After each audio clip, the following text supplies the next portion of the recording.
Guys, my name is Michael. I'm from Homegrown Farms. I'm so happy all of you are here today. If you'd like to come closer, you can. I don't mind. I'm here to tell you a bit about the story of Homegrown Farms, how we started, why we started, and how the farm evolved into and to engage communities, how we stumbled upon a framework actually. You know, by listening to communities, we stumble upon a framework which actually helps to bridge communities and corporations as well. And how you today, the few of you here today, will play a role in building a community asset for one of our schools. So, before we go on, let me play you a video about our farm and what we do.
About our farm. We are based in Semenye, Broga, right next to Nottingham University. A bit about our credibility. We won, in 2018 when we were first starting out our farm, we actually entered a couple of competitions just to validate the idea, just to see whether this new organic farm, how does it work? Our main purpose to start an organic farm was to actually bring down the prices of organic produce. They were too expensive, and based on our research, some produce up to 300%. So we had to find a way. We had a big family, so we wanted to eat healthy, and we couldn't afford to keep on buying organic vegetables. So we found a way. So to validate the idea, we entered this Sasana New Entrepreneur Outreach competition, and it was a whole cohort of tech companies. And in that whole cohort of tech companies, a non-tech company actually won the competition. We won it. We went on to win Manulife Most Sustainable Company Award, and that was 100,000, which went to keep on developing the farm. So before we move on, I'd just like to say that healthy soil is one of nature's most effective carbon storage systems. This is something we learned when we started farming, and that's one of the main reasons why we actually started organic farming.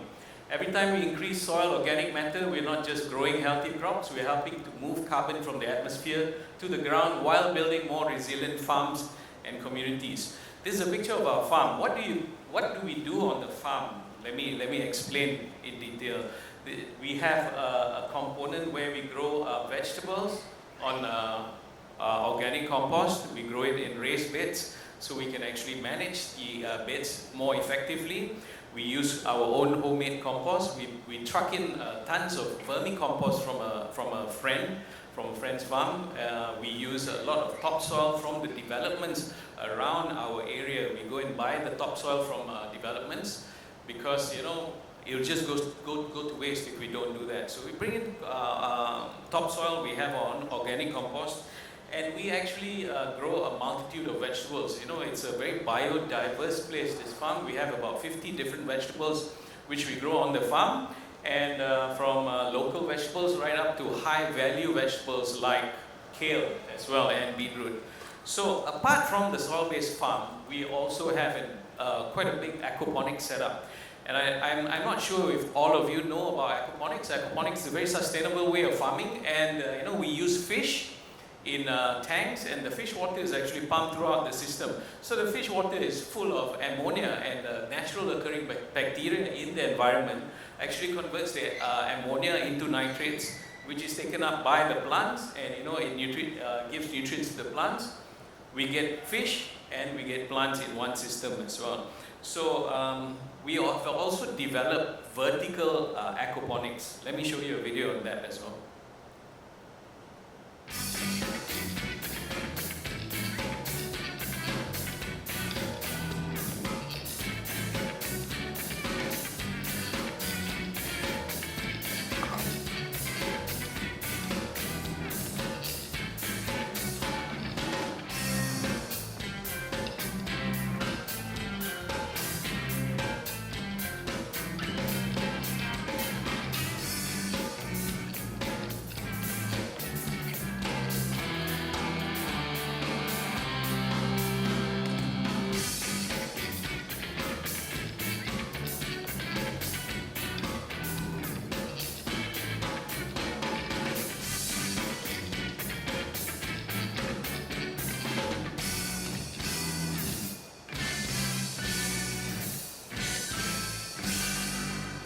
So that's a 200 square foot vertical aquaponics farm, which continuously produces 100 to 120 kilos of vegetables every 30 days. Every month, that's what a harvest you get if you grow the entire system. I'm showing you all these innovations and systems which we have actually come up with, not to boast, but to show you how it all led to us actually engaging the corporates and communities together. We built a farm on Bangsa South. We actually started going into rooftop farms. Interesting.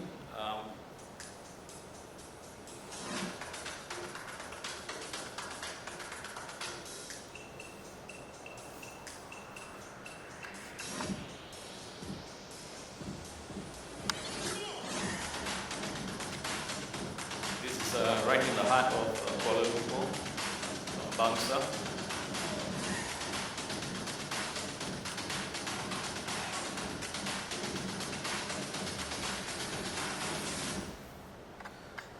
So apart from all these systems, we've actually also grown rice on our farm, and we actually have 4 harvests a year in our farm. I think in Malaysia we're the only farmers. We're not rice farmers. These are all experimental plots, but you know, we can actually grow 4 harvests a year. How's that for food security? And for a small farm like us, based on about 6 acres of land, it's not easy to actually make a living selling vegetables. So what we had to do is actually pivot and go into more downstream activities. A very successful pivot is actually building a bakery on the farm, and you know, we produce some of the best sourdoughs according to our subscribers in Malaysia actually.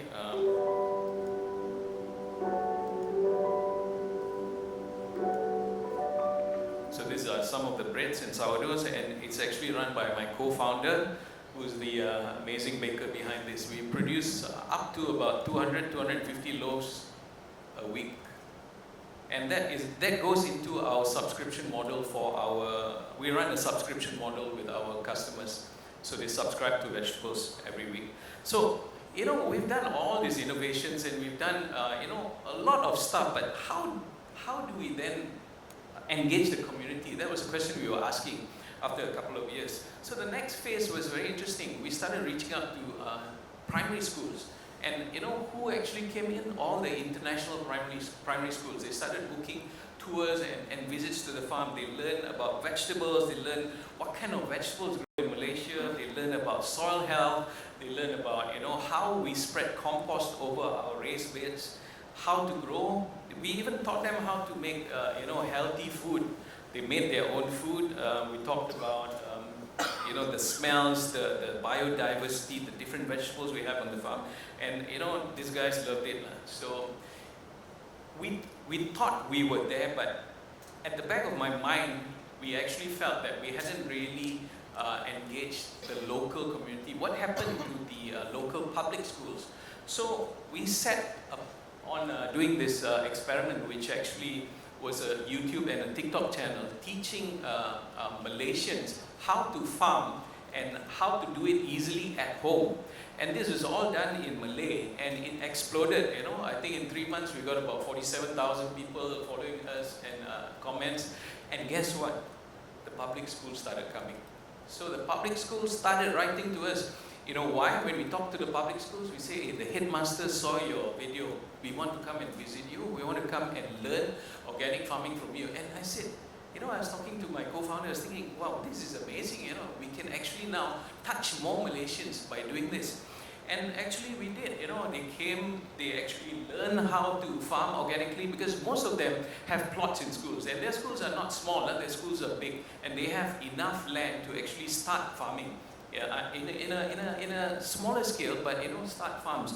They came to learn about compost, they came to learn about how to build good soils, what is biodiversity, what is regenerative farming, and this is all organic terms, you know, nothing remotely close to chemicals and sprays and insecticides.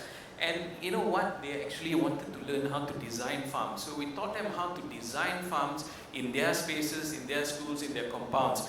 And you know, this is the result. These young people have actually learned how to create farms. But we've heard from them, you know, they are lacking mentorship, they were lacking education on farming. And these guys were gung-ho, and they really wanted to learn something about farming and how to grow their own food. So that's why we came up with this framework. It's called the Homegrown Framework.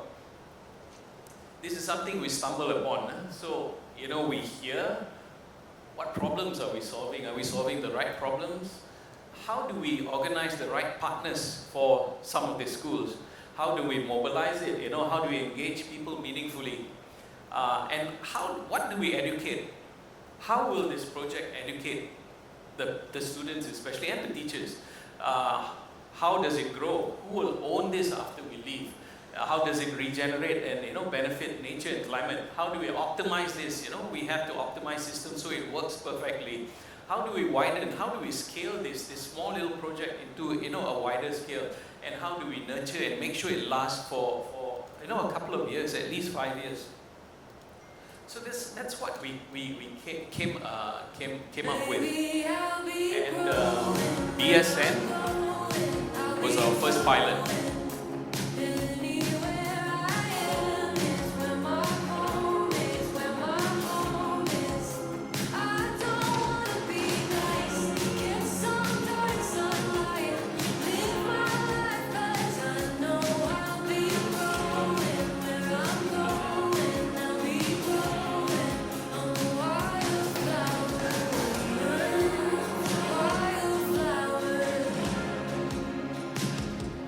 So 30 of them from the sustainable division of BSN came, visited our farm, and they asked for a proposal. How do we give back to communities, and how, you know, you can actually give us a good time on the farm while contributing to community. So we gave them a proposal.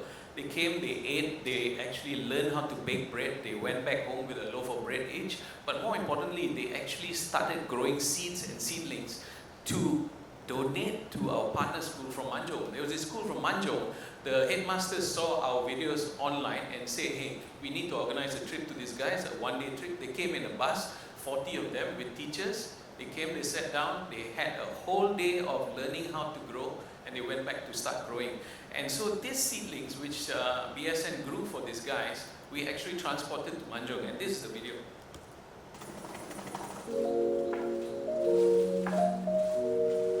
This is after about a month and a half while we took care care of the plants.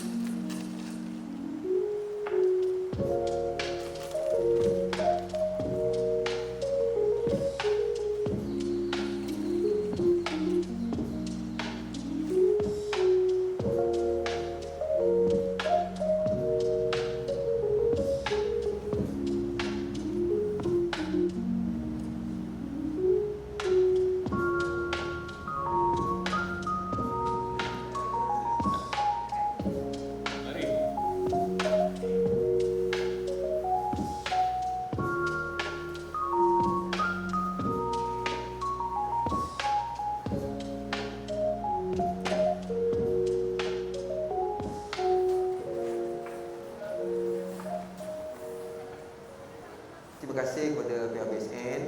So, program sangat-sangatlah baik kerana pihak sekolah sangat memerlukan jalinan dan jaringan daripada badan-badan korporat, badan-badan apa tu semua sekalian, komuniti dan sebagainya untuk kita menjalankan kerjasama yang erat. Sebenarnya sekolah ni tak boleh bergerak sendiri tanpa sokongan daripada komuniti, sektor-sektor korporat dan swasta, sebab kita perlu menjalankan kerjasama.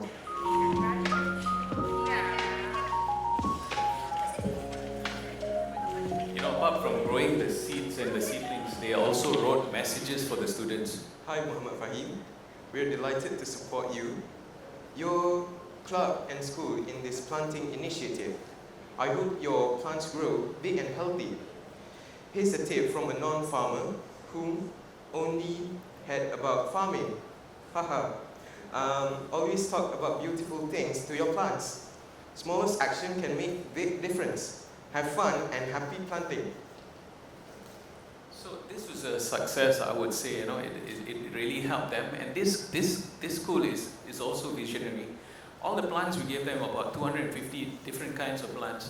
They have about a 5,000 square foot plot called the SDG garden, and they are growing that now in there. And what we will do is we will provide them help online, and we will visit them once a month to see how it's coming up, and we will actually collect data and pass it back to BSN as well to see what kind of impact it had on the students, on the community at large as well. So we got to thinking, this framework is a very new framework we are actually embarking on. I haven't seen people doing this yet, so we are still building this, and we really like input from you guys. Maybe later on we can discuss, but if you can do it for schools, I'm sure we can do it for orphanages as well. You saw systems 200 square feet, which can actually grow 100 and 120 kilos of vegetables. I think these guys would definitely benefit from something like that.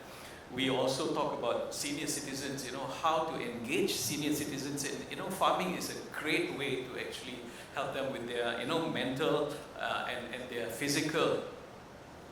When we talk about Orang Asli as well, he said, yeah, but you go into the Orang Asli community, we don't have electricity, but guess what? We are actually piloting solar systems as well, fully run by solar.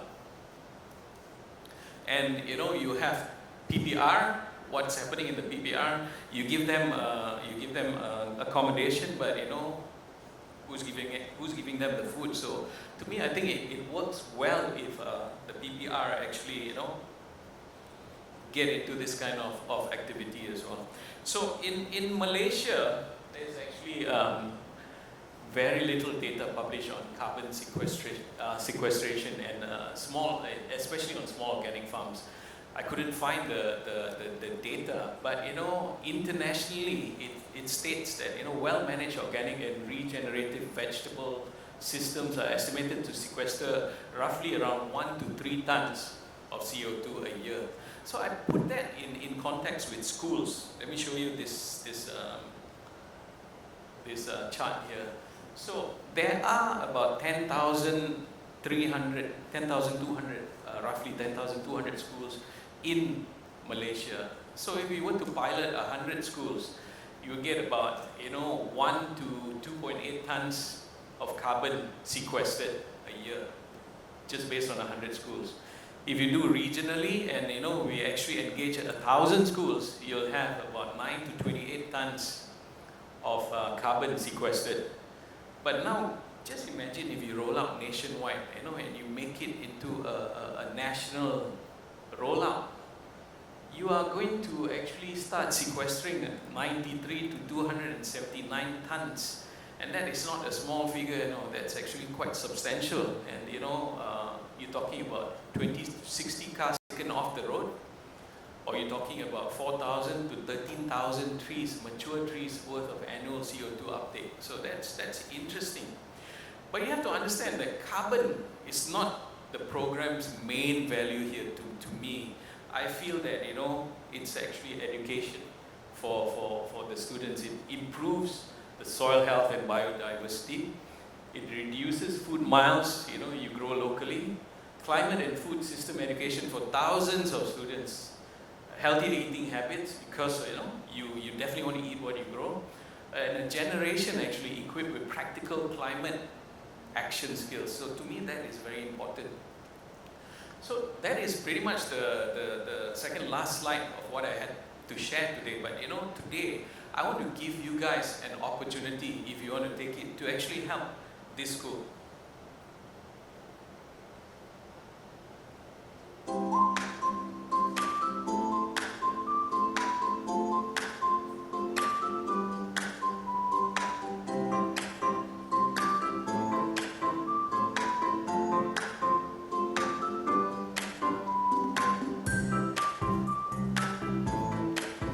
So this is a school in Subang who actually reached out to us to get some mentorship, get some education. So we actually went there, we talked to them, we taught them how to do raised beds, and we spoke to their teachers, the headmaster. We talked about farm design. They have more than 2,000 square feet. We showed them about different soil amendments and how important it is to actually have these amendments in your soil.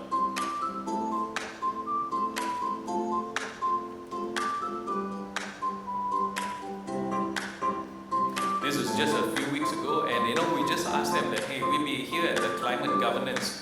Would you mind if some of them took some time to grow some seedlings for you? And they loved the idea.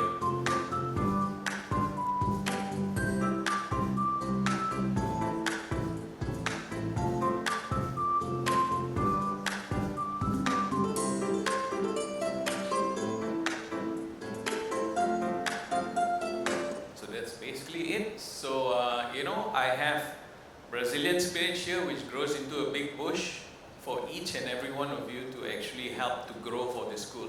But before we do that, any questions? Anything you want to say? Anything you want to comment on? I'm here to answer.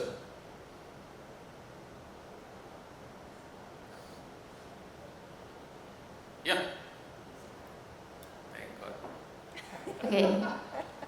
Thank you for sharing what you do. It's so fun. I wish I was part of your team, going around and helping the kids with teaching this. We have vacancies. So, a question. Usually, the thing with corporates, right? We always want to be involved in this kind of, and it has to be strategically, you know, for our community investment. And in terms of the planting trees thing, always an issue with us is when you want to report the impact, claiming the sequestration, we can't be at risk of greenwashing. So then I was just a quick research on, do we have an existing taxonomy on how or what can we define as sequestration? So perhaps, like, I'm not sure, or this is more of a suggestion or something like that. For us, if we can't simply take the carbon, that number, right, that figure, it should be have a basis on something. So based on my quick research, I mean, we can align to our ASEAN taxonomy, then they define what is considered like a carbon sequestration, but yeah, I didn't really go through. That's usually the issue for us. So if that number, we can validate it, there's a basis to it, then we can like probably say, oh, we have sequestrated like this much of a carbon. But other than that, how about BS and how did they went about it? Did they claim it? Because then we are so afraid of greenwashing, Understood. reclaiming. Yeah. So there is no data yet on this carbon sequestering, or whatever you call it, sequestering. Yeah, okay. So we don't have a lot of data. So what we're doing on our farm now here is we are actually studying baseline studies already on how our farming methods is actually trapping carbon in our soil. So we have started, because we are working with the Pejabat Pertanian Selangor. They are actually partners with us. They're giving us MyGap certification, and they're also doing My Organic for us in our farm. So part of that My Organic is also carbon testing and carbon, measuring the carbon. So I said, hey, why don't we do this for the next 3 years? So we will have from the baseline, we'll see in the next 3 years how it increases, or if it decreases or increases, and we'll have a study and we will have the proper data. We are not actually pushing for carbon sequestering. I'm showing you an example of the impact it can make if you're looking at carbon. But over and above, I'm talking about teaching students, our next generation, about the environment, about regenerative farming, about biodiversity. And these guys are doing really well, and we're talking about the climate here now and how these kids are actually going to play a role in helping. So to me, over and above carbon sequestering, I think it's the human impact which is important. I think that's what BSN was very interested in as well. They didn't ask me about, okay, measure the carbon and let me know in a couple of years. I don't think so. But what we are creating now are living models, which will go on, because we are like the supervisors or the people looking and training these guys. So we're not going to let it go just like that. So what we have is we're building like a dashboard and a platform for all the schools to actually come on board. We have about 4 or 5 partner schools now who are really sold out to this. And they need help from the outside. I mean, I don't think they get enough funding for their farming activities and stuff like that. But it's very interesting.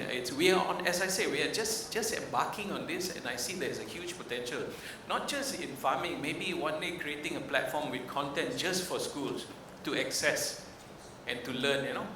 Came up on my TikTok. Really? Yeah. So I like, this seems familiar. Yeah. Are you following? I might not. Quickly subscribe. Right. No problem, thanks. Any other questions? Fellow Penangai.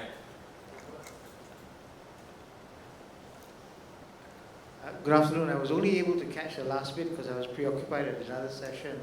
But the question on carbon is a very important one. But unfortunately, in this case, if the food is consumed, then that carbon is put back into the atmosphere and emitted right away. But I think the bigger message here is some of the other supplementary benefits, particularly when it comes to carbon. It's about actually the compost pathway. Yep. Because even as you harvest your crops, you're going to have offcuts. And then when you go home to your kitchen, you're going to have more offcuts.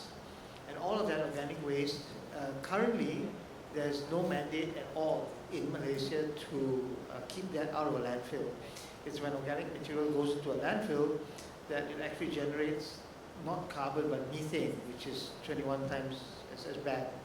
So most of the organic gardens, for example, the ones around KL, in Taman Tun, etc., all those community gardens also serve as compost collection areas. So the neighbors actually bring all of their organic waste and create communal compost. And we even have compost rings around Taman Tun that will take not only your kitchen waste but even your garden waste as well. So if you have trimmings, sweepings from your trees, etc., you put those in. The community garden will periodically service these rings as well. The food miles is a relevant point. So those are important. But I think overall, I very much take the message that it is part of what used to be part of our education system, but it's gone. So we used to have buku hijau. Yeah. Those of you who are old enough to know, buku hijau, actually we had farms in schools where they actually taught us about soil, about crops, about plants, Yes. things like that.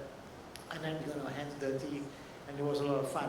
but more importantly, I think it taught us about where our food comes from. That's the bigger picture that actually produces thinking adults, critically thinking adults, who actually can then make choices about what they consume, how they consume, how they treat waste, generate waste, etc. So my house has been almost zero organic waste into the alam flora for a while, only because after a long argument with my wife about fruit flies and smell and things like that, we got an indoor e-composting machine, which takes most of the waste from the kitchen. Nothing to disagree with here. There are carbon benefits, although they're not in the form of sequestration per se, they're in the form of carbon avoidance or greenhouse gas avoidance. Once again, all around a good thing that I could fully put my support behind. Amazing. Thanks so much. Thank you, Gary. Any more questions before we get our hands dirty? Hey, come. Let's grow for the school.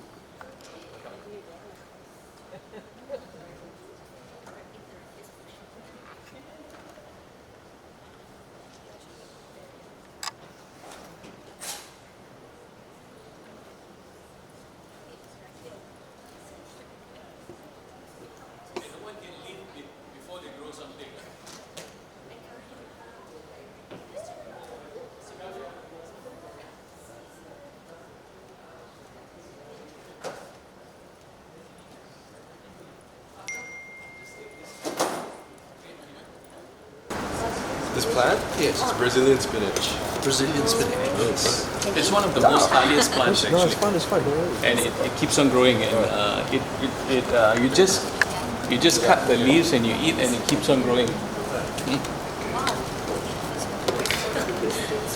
It can grow not very high, but it's fresh. Is this Take a little while. time touching a plant and Fibrous from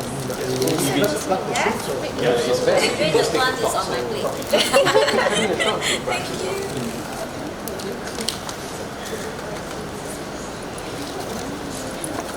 We got soil in there. Take it by the root.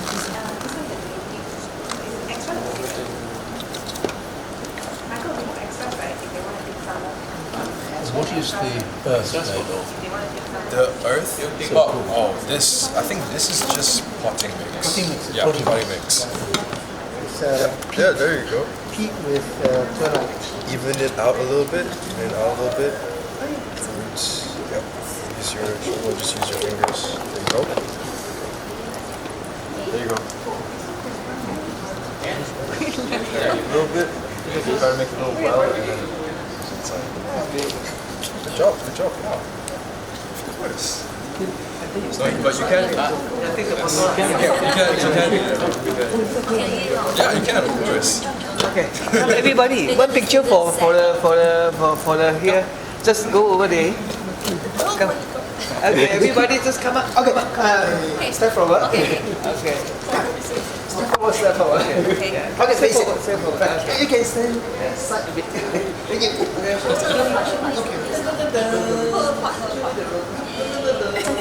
Okay, pandai.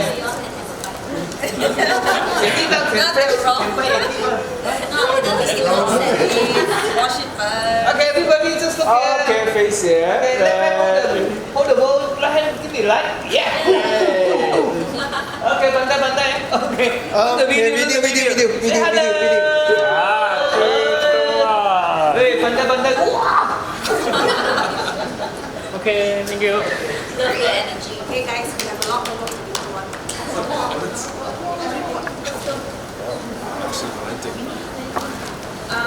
We need to transfer that tray. Okay. I don't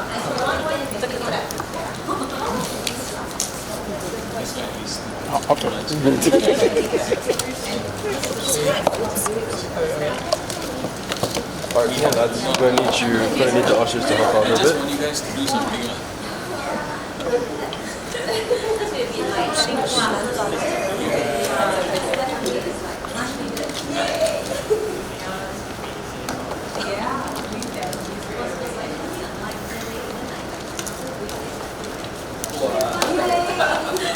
Yeah, this is definitely therapeutic.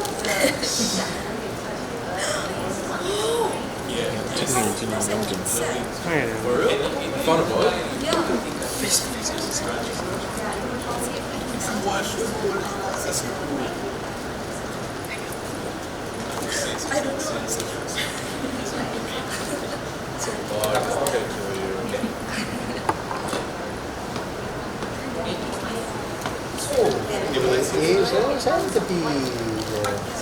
So it will give you a bit of. They will basically grow up massive. Sorry. You said massive. Yeah. Oh, even higher. Even higher. So like in Tioman, I know especially, they grow this wild. And it's like a staple. Not many people know about it, but it keeps the Attendees going. And if it keeps those guys going, they go up and down every day. Like it's a great business. Well, I mean, I live on the farm, so you just eat it every day. You just eat it raw as well.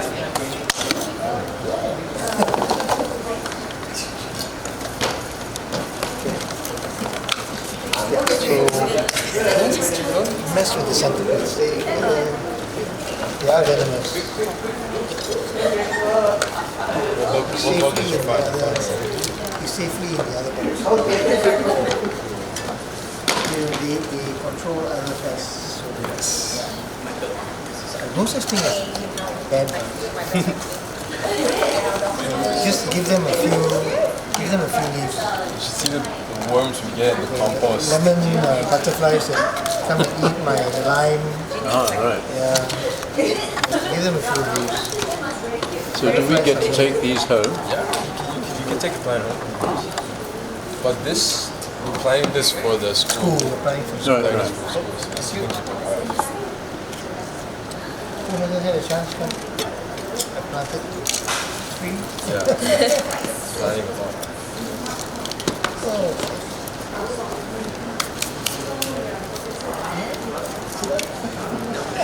Oh, dah. Ini sila sebelum keluar lagi kan, notice.